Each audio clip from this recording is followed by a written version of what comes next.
Bonsoir à tous et bienvenue dans Plus d'actu. L'extrême droite est-elle aux portes du pouvoir aux Pays-Bas? C'est la question qui se pose après la victoire du Parti de la Liberté de Geert Wilders aux élections législatives. 37 sièges sur 150, ce qui le place en première position. Alors être en première position, ça ne fait malgré tout pas une majorité pour autant. Quels sont les partis qui pourraient gouverner avec l'extrême droite et quels sont ceux qui refusent de le faire?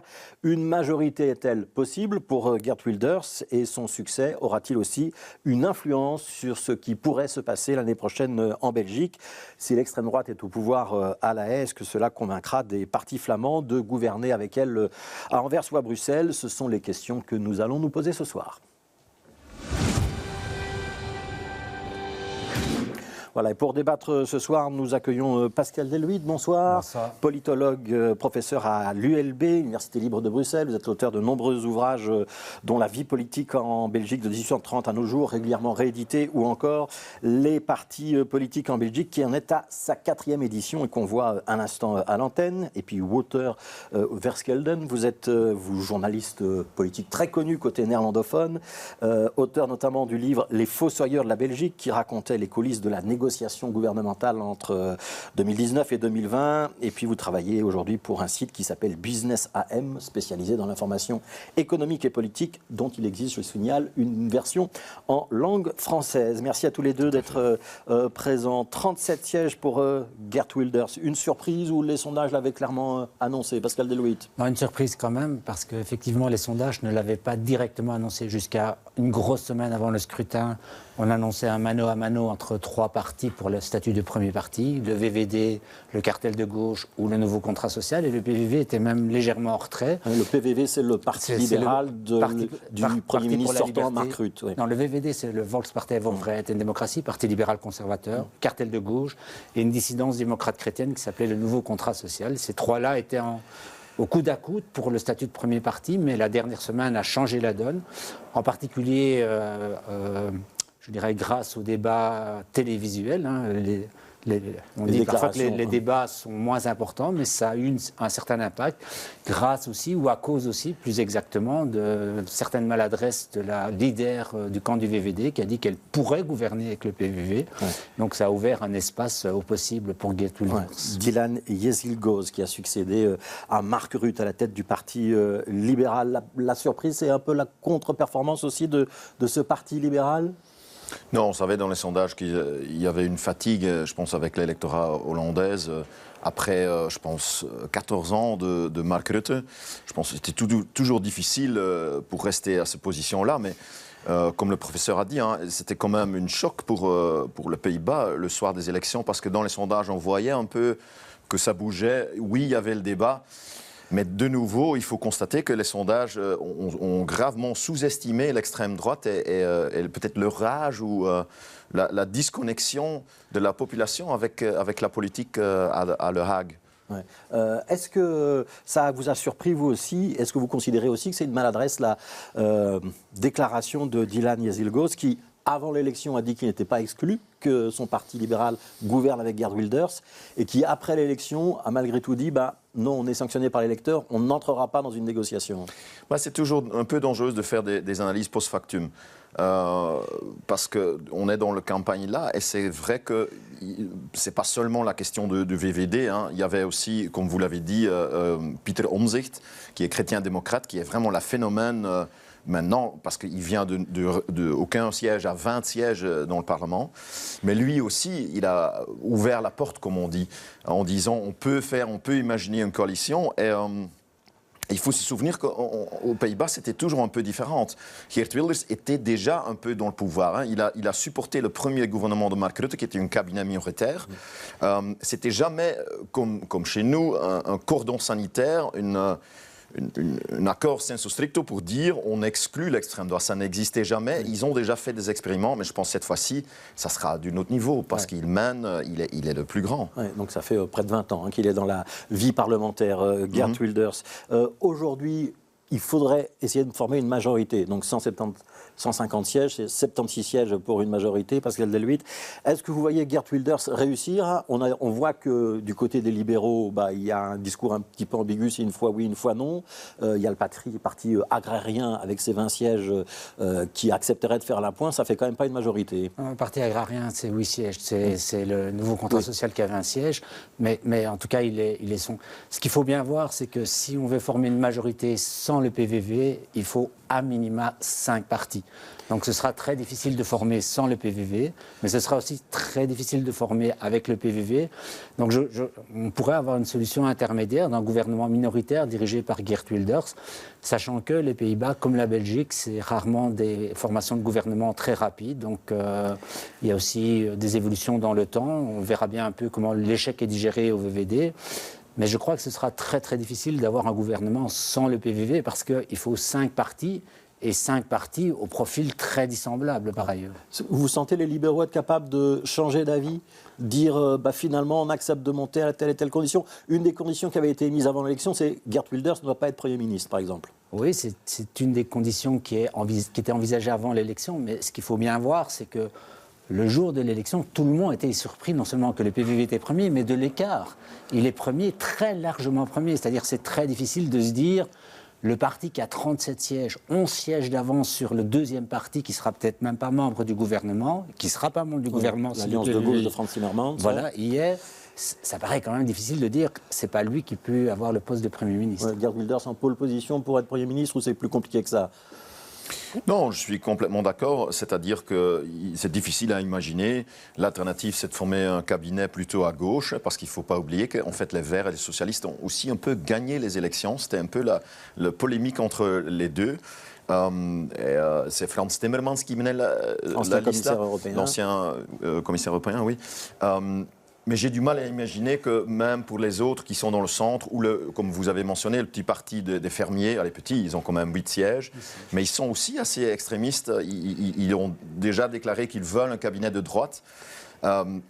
Et notamment, il faut aussi signaler, Geert Wilders, après une vraie virage, il est devenu centriste de nouveau. Hein. Il n'arrête pas à déclarer qu'il est prêt à gérer, qu'il est prêt à modérer. Le Premier ministre de tous les Néerlandais, c'est ce qu'il a dit. On doit croire à ce virage ou il a édulcoré son discours pour être plus présentable ? J'ai du mal, comme vous l'avez dit, ça fait 20 ans qu'il est là, j'ai du mal à croire qu'il a tellement changé, mais il n'a pas le choix. Et on sent... Et ça, c'est peut-être intéressant pour le débat qui vient, aussi chez nous. On sent qu'ils ont un désir pour le pouvoir, qu'ils ont vraiment... Ils ont, eux, des exemples en Italie, mais aussi aux pays scandinaviques, en Finlande, la Suède, Danemark, que l'extrême droite peut changer, peut monter dans un cabinet, peut prendre le pouvoir. Et avoir une vraie influence sur la marche de l'État et les décisions gouvernementales. Vous êtes d'accord, Pascal Delhuit, sur l'hypothèse d'un gouvernement minoritaire qui semble relativement crédible aujourd'hui ? Tout à fait, parce que le VVD et les libéraux ont déjà ouvert la porte là. Mais comme mon collègue a dit, c'est toujours comme en Belgique, très complexe et ça dure longtemps. En Hollande, ils ont cette habitude comme chez nous.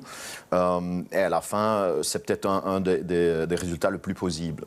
Oui. Alors, on va essayer quand même de comprendre pourquoi les partis populistes ont le vent en poupe. On parle donc de Geert Wilders aux Pays-Bas. Il y a eu Giorgia Meloni en Italie, la présence à un très haut niveau dans les sondages de Marine Le Pen en France, des partis d'extrême droite, effectivement, en Suède notamment.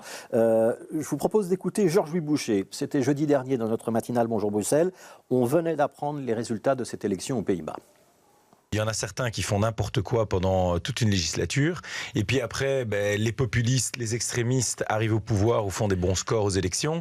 Et tout le monde lève ses bras au ciel en se disant « Ah, tiens, comment c'est possible ?» Mais c'est comme ça dans tous les pays maintenant aujourd'hui. Donc je ne comprends même pas comment on puisse être encore surpris. À partir du moment où on voit que dans des quartiers, on laisse faire le trafic de drogue, la délinquance, qu'il y a de plus en plus de personnes désœuvrées, oui, fatalement, ça énerve. Quand on voit le gaspillage d'argent public, oui, ça énerve. Et surtout, quand on entend des politiques qui ne sont pas capables de dire la vérité aux gens parce qu'il faut être politiquement correct, parce qu'ils ont peur pour leur coalition, oui, ça énerve. Résultat des courses, à la fin, vous avez les populistes. Est-ce que vous n'êtes pas en train de valider toute une série d'arguments ou d'éléments de langage qui sont justement des éléments de langage de partis populistes ? Je suis désolé, c'est malheureusement la réalité. Et donc, moi, je vais vous dire une chose. Je commence aussi à en avoir un peu marre que quand on dit une série de vérités, on vous dit, ben voilà, vous êtes un populiste, vous faites le jeu des extrémistes. Mais je suis désolé, si l'extrême droite dit que la Terre est ronde, je vais quand même pas dire qu'elle est plate.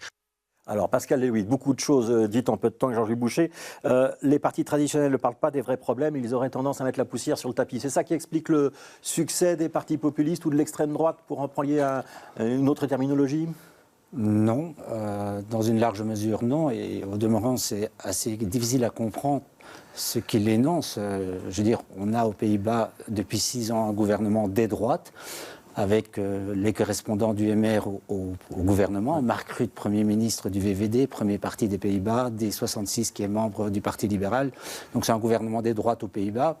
Et par ailleurs, il faut nuancer, les choses ne sont pas identiques de pays à pays. Non, je crois qu'on est dans une dynamique, dans une double dynamique, et les deux sont importants. On est dans une dynamique de montée en puissance des droites radicales autour d'une dimension ethnocentrique, à la fois du point de vue des valeurs et du point de vue social. Ce qu'on appelle parfois le discours identitaire.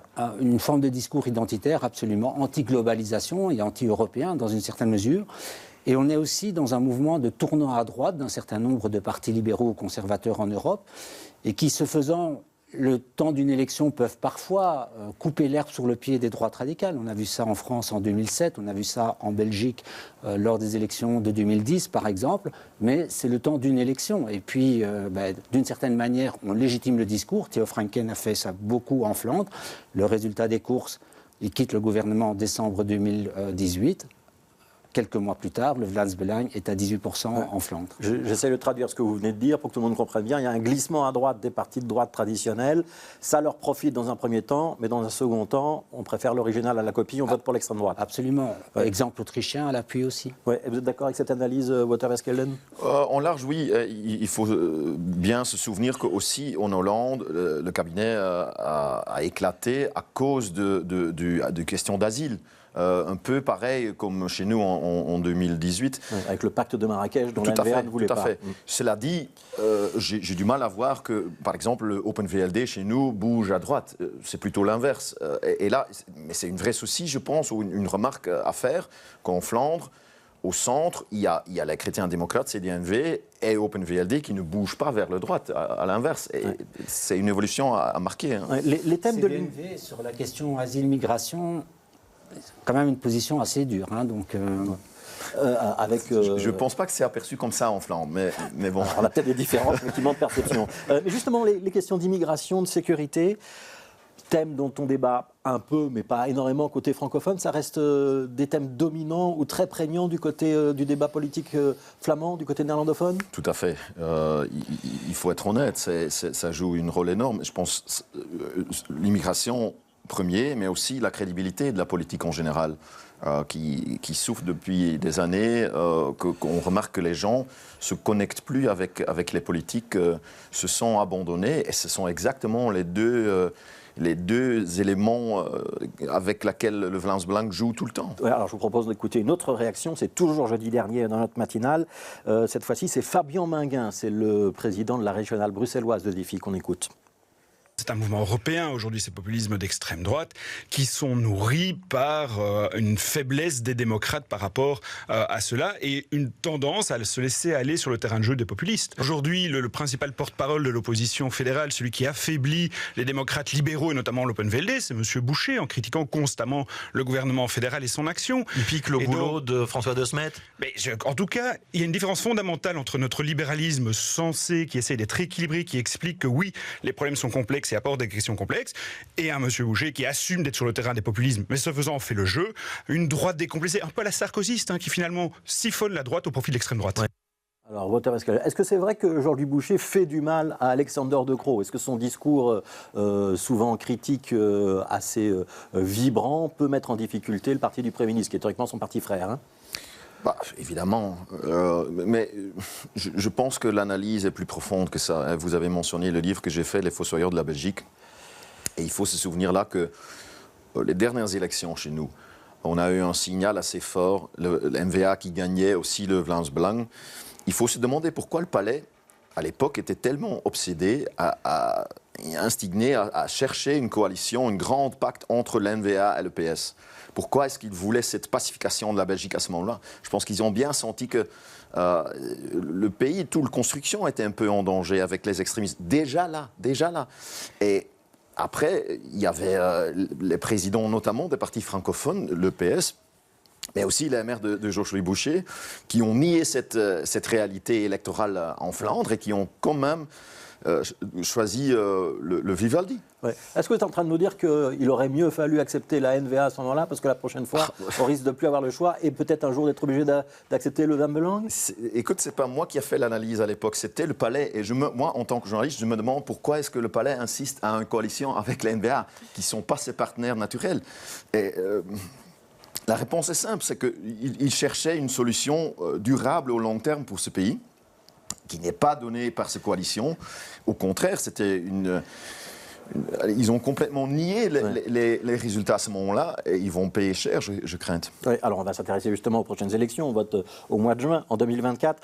Aujourd'hui, le Vlaams Belang est de loin le premier parti dans les sondages parce qu'elle est lui devant donc la N-VA. On pourrait s'attendre à ce qu'en juin 2024, notre paysage politique, en tout cas pour la partie flamande du pays, ressemble un peu à ce qu'on vient de vivre aux Pays-Bas avec l'extrême droite en première position et la question de savoir si l'extrême droite peut nouer des alliances, peut-être pas au fédéral, mais au moins à la région flamande. Alors, plusieurs choses. Donc, c'est une hypothèse plausible que le Vlaams Belang soit le premier parti en Flandre, voire même le premier parti à l'échelle belge, même famille politique confondue. 2, il faut quand même être prudent. Je trouve que l'élection des Pays-Bas nous le montre. La dynamique des sondages n'a pas montré et n'a pas anticipé le résultat réel. 3, on est à 7 mois, c'est encore long d'un point de vue temporel pour la politique.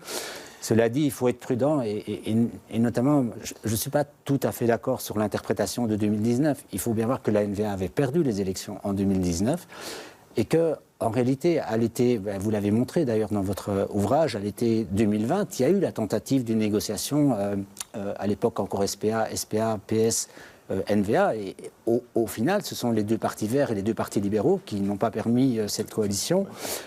Donc, les choses étaient plus nuancées. Et par ailleurs, il faut ajouter une deuxième chose, c'est que j'entends bien, j'ai souvent des contacts avec néerlandophones qui me parlent de cet axe PS-NVA, mais il faut bien voir que l'axe PS-NVA, ça fait une 50aine de sièges aujourd'hui. Il en faut 76 pour une majorité, donc les choses sont difficiles, parce que si vous prenez les intentions de vote, on est aujourd'hui à 42 sièges pour le PTB-PVDA et pour le Vlaams Belang. C'est-à-dire que par hypothèse, si par exemple on veut faire une réforme de l'État, avoir 100 sièges dans 108, c'est complexe, quoi. Ouais. Un petit mot peut-être sur la correspondance, puisqu'on parle de Geert Wilders. Son partenaire naturel, on va voir une photo où il est à côté de Tom van Grieken, c'est le président du Vlaams Belang. C'est bien le Belang qui est le pendant de Geert Wilders sur la chaîne belge, Wouter-Verschuul. Tout à fait, tout à fait. Ouais. C'est même pire, il faut mentionner Philippe de Winter, qui est l'ancêtre un peu de Vlaams Belang, mais de l'ail radical de ce parti. Si ça existe, hein, mais et lui est le meilleur copain de Geert Wilders. Ouais, donc là, il y a bien une connexion réelle. Alors, sur l'hypothèse que la N-VA et le Vlaams Belang puissent gouverner un jour ensemble, il y a parfois une ambiguïté. Ils ont négocié ensemble quand même pendant quelques semaines ou même quelques mois à la région flamande. 2019, ça n'a pas abouti à un accord, mais il y avait quand même un premier document sur la table, un pré-programme de gouvernement.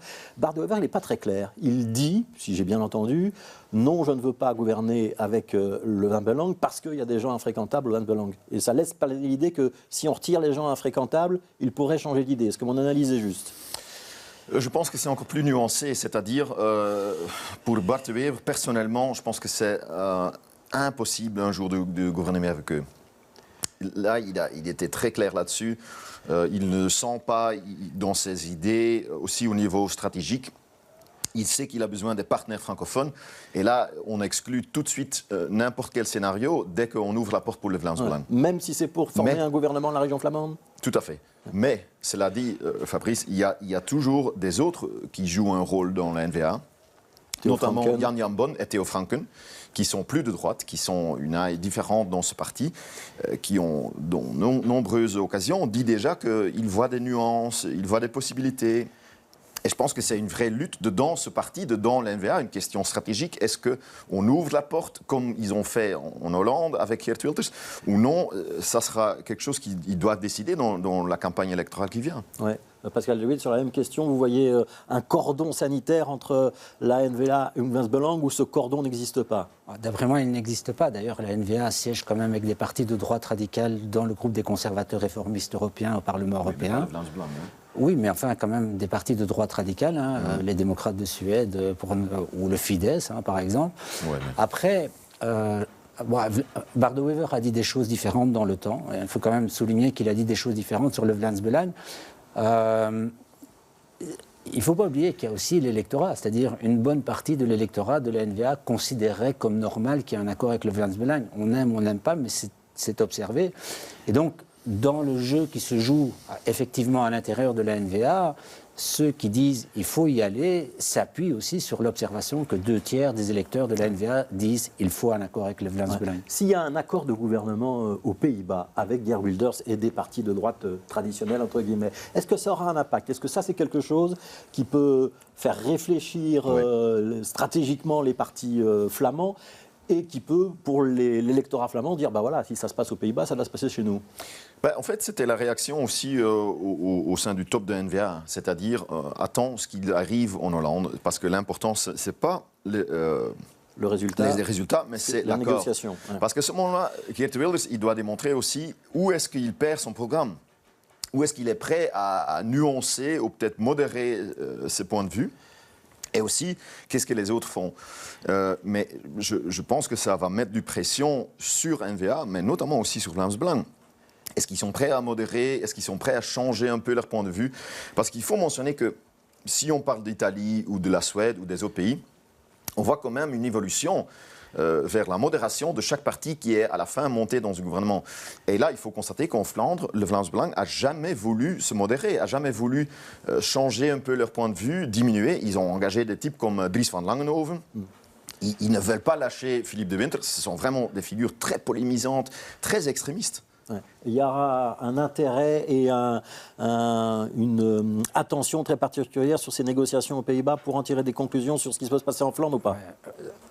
À l'évidence. De toute façon, les Pays-Bas, ce qui se passe aux Pays-Bas influence la Belgique néerlandophone, comme ce qui se passe en France influence la Belgique francophone dans une certaine mesure. Donc oui, il y a la notion d'exemple, et la notion d'exemple du point de vue du parti de droite radicale PVV, Vlaams-Belang, et du point de vue des partis de droite VVD, NVA par exemple. Il y a une attention très forte et éventuellement une dynamique d'exemple ou de contre-exemple qui peut être menée. Oui. Ouais. Parfois, on fait le parallèle entre l'extrême droite et l'extrême gauche. Vlaams-Belang, PTB, on a raison de le faire, ce parallèle, ou pas? Dans une large mesure, non, mais la question du rapport au pouvoir peut éventuellement se poser, non pas à l'échelle fédérale, mais par hypothèse, par exemple, à l'échelle de la région wallonne, quand bien même le PTB a décidé qu'il ne participerait pas au niveau fédéral et au niveau régional. Merci beaucoup, merci à tous les deux pour ce débat. Pascal De Witt, donc professeur à l'Université libre de Bruxelles, Wouter Verskel, journaliste au site Business AM. Merci à tous les deux d'avoir été là. Demain soir, dans Plus d'Actu, on débattra du budget de la région bruxelloise. Ce sera avec Silche Van Acter de la NVA et Guy Van Engel de l'Open VLD. Et puis demain matin, dans notre matinale, on recevra notamment Marc-Jean Geissel, ce député bruxellois pour le Parti socialiste. Continuez à bien vous informer et à demain.